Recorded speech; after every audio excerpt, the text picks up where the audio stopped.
Hello everyone, today's topic is classification of acids. This is the second video on the chapter acids, bases and salts. First video में we have already covered the introduction part and we started with the detailed study of acids जहाँ पे हमने classification of acids start किया था. Acids can be classified depending upon their sources, which we have done in this first video, and today we are going to do the classification of the acid depending upon their basicity. Okay, so hello, this is Preeti Chhabra and I welcome you all to Learning Never Stops. Let's start with the basicity of acids. Now basicity, acid, confusing है ना? जितने hydronium ions एक particular acid, एक molecule of any acid यानी one molecule of any acid, जितने number of hydronium ions means H3O+, right? जितने number of hydronium ions one molecule of acid produce करेगा on ionization in the aqueous solution is the basicity of the acid. Suppose we start with the basic and the most simple example, HCl. HCl in aqueous solution means plus H2O, right? ये कितने hydronium ions produce करने वाला है? 1H3O+, right? एक hydronium और क्या निकलेगा? Cl-, ठीक है? तो अभी we are not concerned with this, we just have to see one molecule of any particular acid. Suppose HNO3, nitric acid, okay? ये वन मॉलिक्यूल ऑफ HNO3 कितने हाइड्रोनियम आयंस प्रोड्यूस करने वाला है? This if it gets mixed with water, that is H2O, how many hydronium ions will it produce? One hydronium ion, okay? अब ये basicity कैसे हो सकती है? एक शॉर्ट में आई विल टेल यू. किसी भी एक्वस सोल्यूशन में एसिड एंड बेस मिलके अगर जब सॉल्ट बनाते हैं तो एसिड का जो हाइड्रोजन आयन यानी प्रोटॉन, वो रिप्लेस होता है by the metals of the base. First part में पूरा इंट्रोडक्शन है, जब तक वो समझ नहीं आता चैप्टर के आगे बहुत मुश्किल है कुछ भी समझना, तो you must see that, okay? So base का जो मेटल है, राइट, उस मेटल ने रिप्लेस करना है हाइड्रोजन फ्रॉम द एसिड, ठीक है? तो जितने रिप्लेसेबल हाइड्रोजन आयंस है यानी जितने आयोनाइजेबल हाइड्रोजन आयंस हैं उतने ही बेस का मेटल आकर उसके साथ सॉल्ट बना सकता है, ठीक है? सो दिस इज सिंपली कि बेसिसिटी क्या बेसिसिटी है एसिड की. तो देखने में तो बड़ा सिंपल लग रहा है कि ये बेसिसिटी मीन्स अगर एक हाइड्रोनियम आयन फॉर्म हो रहा है दैट मीन्स उसकी बेसिसिटी है monobasic. It is monobasic in nature. वो एसिड जो आयोनाइजेशन पे वन हाइड्रोनियम आयन लिबरेट करे या प्रोड्यूस करे वो मोनोबेसिक है. जिसने दो हाइड्रोनियम आयंस प्रोड्यूस किए वो डाईबेसिक है, ओके? एंड लाइकवाइज जिसने 3 हाइड्रोनियम आयंस जो आयोनाइजेबल है वो ट्राई है एंड सिमिलरली टेट्रा. तो सुनने में तो बड़ा सिंपल लग रहा है कि ठीक है HNO3 है, इसमें एक ही होगा तो ये मोनोबेसिक हो गया. तो if we study about H2SO4 तो ये डाईबेसिक हो गया. I'll show you H2SO4 plus 2 molecules of water. Why 2 molecules of water? Because एक मॉलिक्यूल का एक हाइड्रोजन एक वाटर मॉलिक्यूल के साथ बाइंड करेगा. क्लियर? यहाँ 2 हाइड्रोजन है, एक हाइड्रोजन एक वाटर मॉलिक्यूल के साथ बाइंड करेगा एंड दूसरा hydrogen like HSO4 minus plus यहाँ बनेगा एक हाइड्रोनियम आयन, ठीक है? अगर एक वाटर मॉलिक्यूल के साथ कॉम्बिनेशन हो तो एक हाइड्रोजन HSO4 का वाटर के साथ कंबाइन होगा, एक H3O+ बनने वाला है, ठीक है? और एक हाइड्रोजन एटम SO4 ये हो गया माइनस के साथ बाइंड रहने वाला है एंड SO4 माइनस से ये हाइड्रोजन भी अगर आयोनाइज होता है तो it would need one more water molecule. So SO4 2 minus हो जाएगा बिकॉज 2 हाइड्रोजन चले गए एंड ये एक और हाइड्रोजन एक और वाटर मॉलिक्यूल के साथ बाइंड करके बनाएगा एक और hydronium ion. Clear? So overall reaction क्या हुआ?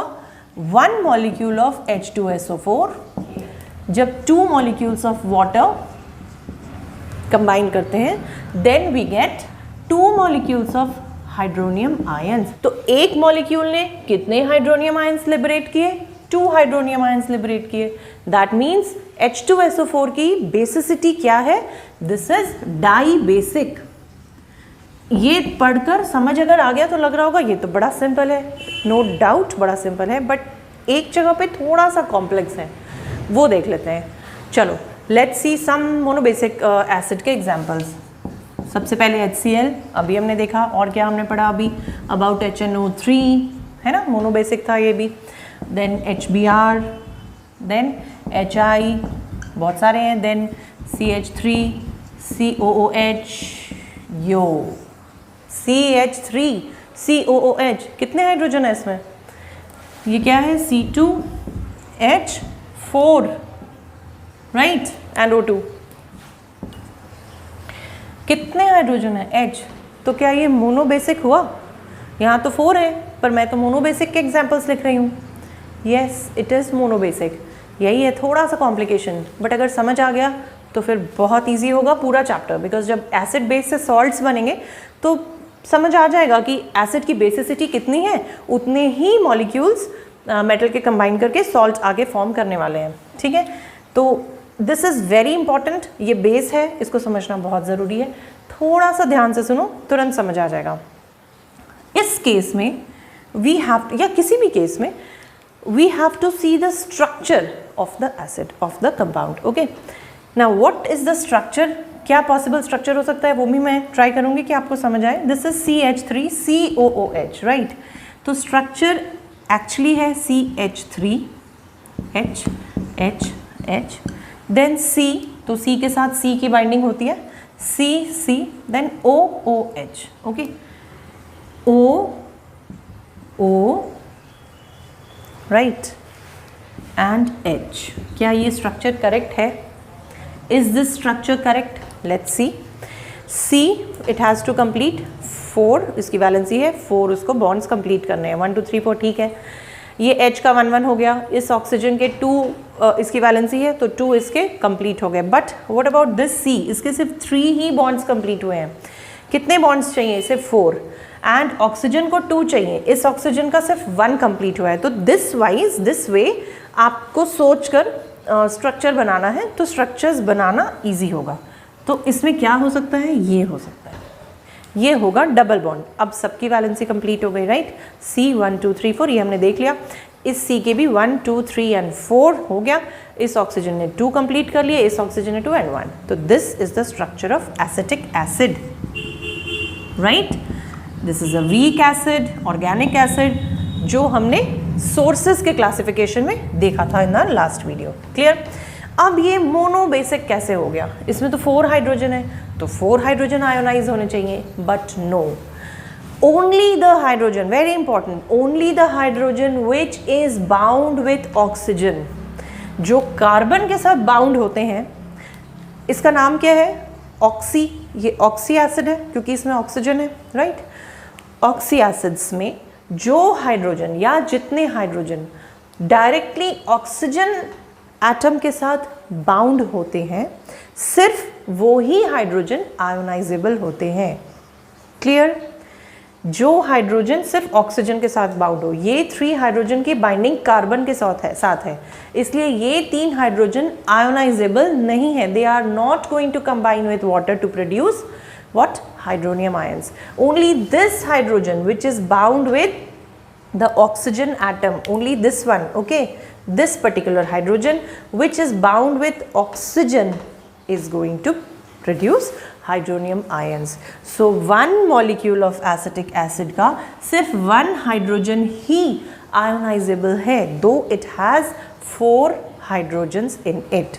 So मोनो एसिड हो गया ये एसिटिक एसिड, क्योंकि बेसिसिटी, मोनोबेसिक हो गया, सॉरी। बेसिसिटी क्या होती है? अभी हमने देखा कि जितने हाइड्रोजन आयोनाइजेबल है। Now some examples of some dibasic. Dibasic मतलब जो 2 हाइड्रोनियम आयंस प्रोड्यूस करने वाले हैं पर मॉलिक्यूल ऑफ एसिड, ओके। और उसके एग्जांपल्स है, एक तो अभी हमने देखा H2SO4 simple sulphuric acid, and H2SO3 sulphurous acid. This is also an example. यहाँ पे भी 2 हैं, दोनों लिबरेट होने वाले हैं। Then H2CO3, this is carbonic acid. Now very simple, but इसमें जैसे मोनोबेसिक में सिंगल स्टेप में हाइड्रोनियम आयंस लिबरेट हो गए, डाई बेसिक में क्योंकि 2 हाइड्रोजन है तो H2CO3, ओके, H2CO3 प्लस क्या होगा, वाटर, ठीक है, ओके। फर्स्ट स्टेप में 1 हाइड्रोजन यानी प्रोटॉन लिबरेट होगा, तो it will be 1 hydronium ion, ये फर्स्ट स्टेप है, और 1 हाइड्रोनियम आयन 1 हाइड्रोजन के साथ बना तो बच क्या गया इसमें, HCO3, एक हाइड्रोजन चला गया, तो इट विल बी, ये पॉजिटिव है, प्लस HCO3 माइनस, देन ये HCO3 अब माइनस, ये अगेन एक वाटर मॉलिक्यूल के साथ अगर कंबाइन कर रहा है, then it will give one more hydronium ion H3O plus, and now we'll get CO3 2 minus। अब यहाँ क्या समझना है, जब ये ऐसा जो प्रोसेस होने वाला है, अगर सॉल्ट फॉर्म होने वाला है, ये एसिड अगर बेस के साथ कंबाइन करके सॉल्ट फॉर्म करने वाला है, तो उस बेस का एक metal ion will replace 1 hydrogen ion from here. Suppose अगर Na ने किया तो Na एक हाइड्रोजन आयन को रिप्लेस करेगा, HCO3 यहाँ माइनस है, इसे एक पॉजिटिव आयन चाहिए, वो पॉजिटिव आयन अगर सपोज NaOH बेस से Na आके अटैच हो तो Na, अब यहाँ पे एक H है, HCO3, ठीक है, ये एसिड सॉल्ट होता है। Why acid salt? It's a salt क्योंकि इसमें बेस और एसिड दोनों हैं, मतलब बेस और एसिड कंबाइन करके ये सॉल्ट बना है। नाउ क्योंकि यहाँ पे एक हाइड्रोजन है इसलिए ये एसिड सॉल्ट है, इसका डिटेल हम लोग करेंगे और आगे चैप्टर में। तो फिलहाल let us see only this part कि बेसिसिटी जो dibasic elements, dibasic acids की है, उसमें it can produce one acid salt because there is one hydrogen in the first step, and next जब ये पूरा आयोनाइजेशन कंप्लीट हो जाता है तो फिर ये नॉर्मल जो सॉल्ट फॉर्म होता है एसिड एंड बेस के कॉम्बिनेशन से, वो फॉर्म होने वाला है, ठीक है। सिमिलरली 3 स्टेप प्रोसेस होता है जब वो ट्राई बेसिक एसिड्स होते हैं, बट बिफोर दैट एक एक्सेप्शन वाला, एक्सेप्शन नहीं, थोड़ा सा डिफिकल्ट, जैसे हमने मोनोबेसिक में देखा एसिटिक एसिड, इसमें भी हम देखेंगे। Let's see, the acid is H3PO3. What is this? This is phosphorus acid. Phosphoric acid क्या है? H3PO4. This is H3PO3. So this is phosphorus acid. Let's look at the structure of it. This is POO double bond O. Okay, and there are how many hydrogens? This cannot have any more atom. So this is OO and 1 hydrogen here, okay. What can be seen? This hydrogen, since it is directly linked या bound to what? Phosphorus. So ये भी एक oxy acid है, oxy acid, इसमें oxygen है, कितने hydrogens oxygen के साथ बाउंड है? 2, राइट। सो ये क्या हुआ? Dibasic. If you talk about phosphoric acid which is H3PO4, तो यहाँ पे एक और ऑक्सीजन होता और उसके साथ होता हाइड्रोजन बाउंड। अब यहाँ पे 1 2 3 हाइड्रोजन है, ये तीनों क्योंकि ऑक्सीजन के साथ बाउंड हैं, ये आयोनाइजेबल होते और इसकी बेसिसिटी है, this is tribasic. Clear? So this is dibasic and this is tribasic. Tribasic है तो 3 स्टेप प्रोसेस है, 3 स्टेप प्रोसेस है तो 1 बाय 1 करके 3 टाइम्स हाइड्रोजन लिबरेट होंगे, जैसे H3PO4 है, ठीक है। तो ये हाइड्रोजन वाटर के साथ कंबाइन करेगा 1 हाइड्रोजन एक मॉलिक्यूल का, तो बनेगा 1 हाइड्रोनियम आयन प्लस कितने बच जाएंगे? 2 हाइड्रोजन्स, तो this would be H2PO4 minus, okay. Then similarly H2PO4 minus plus एक और वाटर मॉलिक्यूल, तो एक और हाइड्रोनियम आयन लिबरेट होगा, एक और नेक्स्ट स्टेप में हाइड्रोजन लिबरेट होगा तो एक और हाइड्रोनियम आयन प्रोड्यूस होगा। एंड अब क्या मिलेगा? HPO4 2 minus, okay. Then HPO4 2 minus again एक वाटर मॉलिक्यूल के साथ कंबाइन करेंगे and now what will you get? Again 1 hydronium ion H3O plus plus what will you get? अब हाइड्रोजन नहीं है, अब सिर्फ PO4 3 माइनस, ठीक है, तो एक बेस का एग्जाम्पल भी ले लेते हैं, सपोज सोडियम ही लेते हैं। तो यहाँ पे H2PO4 माइनस है ना, तो ये अगर बेस के साथ सॉल्ट बनाने वाला है तो it would be 1 hydrogen replace हुआ, तो उसकी जगह 1 सोडियम एटम लेने वाला है, एंड यहाँ पे 2 हाइड्रोजन एटम्स हैं एंड PO4, क्योंकि सोडियम आ गया तो अब माइनस नहीं होगा। ठीक है, so what is this? This is monosodium, this is an acid salt. Okay, monosodium, monosodium, ठीक है, ये पूरा नाम है मोनोसोडियम डाइहाइड्रोजन फॉस्फेट। ओके, इस स्टेप में, नेक्स्ट स्टेप में क्या एसिड सॉल्ट बना है? HPO4 2 minus. HPO4 मतलब वहाँ पे 2 अभी सोडियम आयंस आ सकते हैं, तो 2 सोडियम आयंस आएंगे तो होगा Na2। अब कितने हाइड्रोजन है? HPO4। Now what is this?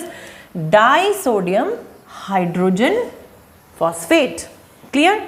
और अगर ये वाला स्टेप हुआ यहाँ पे थर्ड, जो नॉर्मल सॉल्ट बनने वाला है, तो इसमें कितने सोडियम आ सकते हैं, कितने हाइड्रोजन यहाँ से रिप्लेस हो चुके हैं या कर सकता है सोडियम? 3। तो दिस वुड बी Na3। अब यहाँ पे कोई हाइड्रोजन नहीं है, Na3PO4। Okay, this is the salt. So this is completed in 3 step. तो हमने बेस के साथ सॉल्ट फॉर्मेशन भी इसी में थोड़ा बहुत पढ़ लिया।